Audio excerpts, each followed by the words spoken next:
وَإِذَا قِيلَ لَهُمْ لَا تُفْسِدُوا فِي الْأَرْضِ قَالُوا إِنَّمَا نَحْنُ مُصْلِحُونَ، اور جب ان سے کہا جاتا ہے کہ زمین میں فساد نہ ڈالو تو کہتے ہیں ہم تو اصلاح کرنے والے ہیں۔ أَلَا إِنَّهُمْ هُمُ الْمُفْسِدُونَ وَلَكِنْ لَا يَشْعُرُونَ، دیکھو یہ بلا شبہ مفسد ہیں لیکن خبر نہیں رکھتے۔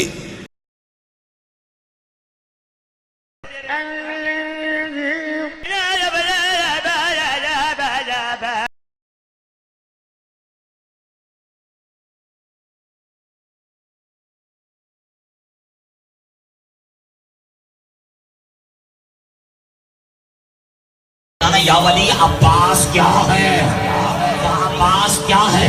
مولا مسکرا کے کہتے ہیں عباس وہ جو اللہ کی نظروں سے چھپ جائے۔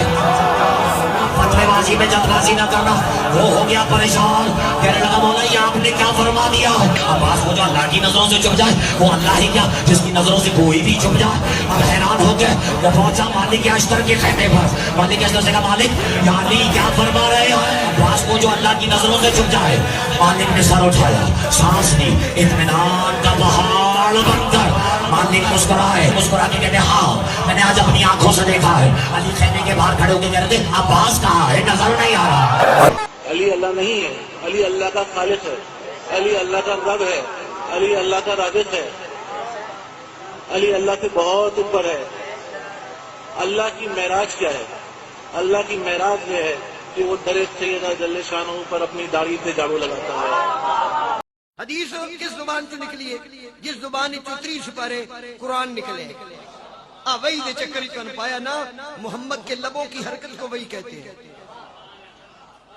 او بندے میرے پیٹ پیٹ کو دے دے، جیڑا محتاج وہی ہوئے او سلطان الانبیاء نہیں ہوئے۔ جبریل وہی لاتے تھے، جو یہ کہتے ہیں وہی وہی ہو جاتی ہے۔ جیڑا محتاج وہی ہوئے او سلطان الانبیاء نہیں ہوئے۔ جبریل وہی لاتے تھے، جیڑا محتاج وہی ہوئے او سلطان الانبیاء نہیں ہوئے۔ طور پہ یاد رکھیے کہ اس میں شک نہیں ہے، اس میں بلا شک نہیں ہے کہ فریقین کے روایات یعنی شیعہ روایات اور مخالفین کے روایات، اب مولوی لوگ جو کہتے ہیں نا ان کو کہنے دیں، مولوی کے باتوں پہ نہ جائیں، ان سے آپ دلیل کا مطالبہ کریں۔ اگر وہ کہتے ہیں قرآن کامل ہے، اللہ تعالیٰ نے ذمہ لیا ہے، دلیل دکھائیں، قرآن میں کہاں لکھا ہے کہ اللہ نے ذمہ لیا ہے؟ ٹھیک ہے نا؟ تو نہ صرف اس بات پہ دلیل نہیں ہے بلکہ اس کے برعکس روایات بہت زیادہ ہیں، یہ کم نہیں ہے، بہت زیادہ اس بات پر کہ قرآن مجید پہ ظلم ہوا ہے۔ تشیع میں اس چیز کا کوئی کچھ بھی نہیں ہے، نہ تقلید ہے، نہ اجتہاد ہے، نہ ولایت فقیہ ہے، نہ یہ نائب امام، کچھ بھی نہیں، یہ سب ان کی بناوٹی ہے۔ I call President Obama and Hillary Clinton the founders of ISIS. They're the founders. جب 2003 میں امریکہ عراق میں داخل ہوا ہے تو قاسم سلیمانی نے ان کو ایران سے عراق میں داخل کرایا، ان کو ٹریننگ دی ہے، ان کو اسلحہ دیا ہے۔ تو اگر آپ کو یاد ہو کہ 2004 2005 2006 2007 2011 2012 تو ان سالوں کے درمیان عراق میں جو قتل عام ہوتا تھا شیعوں کا، توبہ روزانہ کی بات تھی، ٹھیک ہے نا؟ ان کو کون کراتا تھا؟ القاعدہ فی العراق جو بعد میں جا کر داعش بنی ہے، بعد میں انہوں نے نام چینج کر کے داعش بنا دیا۔ I call President Obama and Hillary Clinton the founders of ISIS. They're the founders. یہ ہے قاسم سلیمانی جو ہے وہ القاعدہ کے جتنے جرائم ہیں عراق میں اس میں قاسم سلیمانی شریک ہے۔ یہ ملعون جہنم کا ایک کتا ہے، خدا لعنت کرے اس ملعون کو۔ اسی کا طرز فکر ہے ہمارے مسلمانوں میں کہ ہر چیز میں وہ سازش دیکھتے ہیں، بھائی یہ اس طرح ہوگا، اس کے پیچھے فلانے کا ہاتھ ہوگا۔ جو میں نے دیکھا ہے نا، عام طور پہ میں نے جو دیکھا ہے یہاں کے لوگوں کو، یہاں کے سیاستدانوں کو دیکھا، ان کو اسلام کا اتنا پتہ ہی نہیں ہے ان باتوں کا۔ ان کے پاس اتنی پالیسیاں جس طرح مسلمان سمجھتے ہیں کہ ان کے پاس بہت تیز کی پالیسیاں ہیں اور بہت عرصے تک انہوں نے یعنی سب کچھ کے پیچھے یہ کیا دیکھتے ہیں؟ امریکہ کا ہاتھ، برطانیہ کا ہاتھ دیکھتے ہیں۔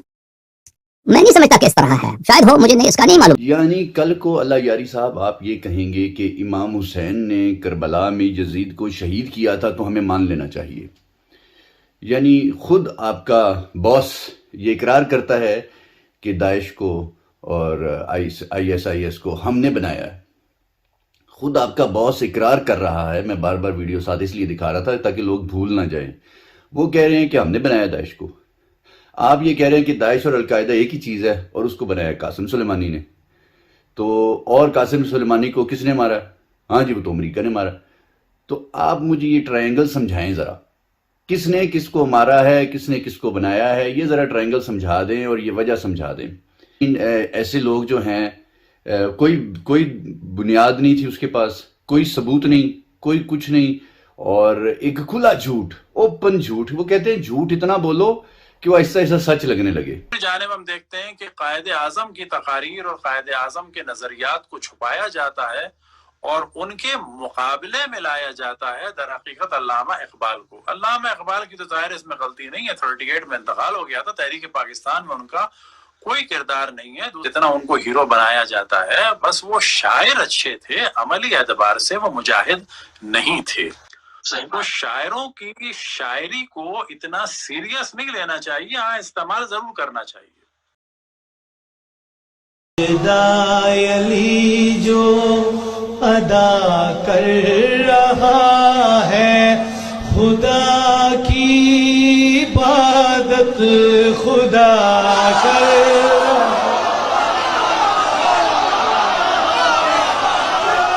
میرے خالق تجھے لم یولد میں کہوں تیرے گھر میں یہ بچہ بتا کون ہے تو بدن میں نہیں یہ بشر نہ لگے تو بدن میں نہیں یہ بشر نہ لگے تو بتا دونوں میں پھر خدا کون ہے.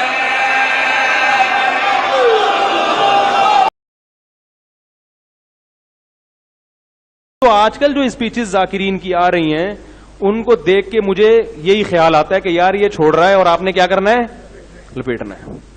تو وہ جو سامنے بیٹھے ہوئے ہیں پتہ نہیں کیا کر رہے ہیں بیٹھ کے یار، وہ ایک نعرے اور نہ سر نہ پیر.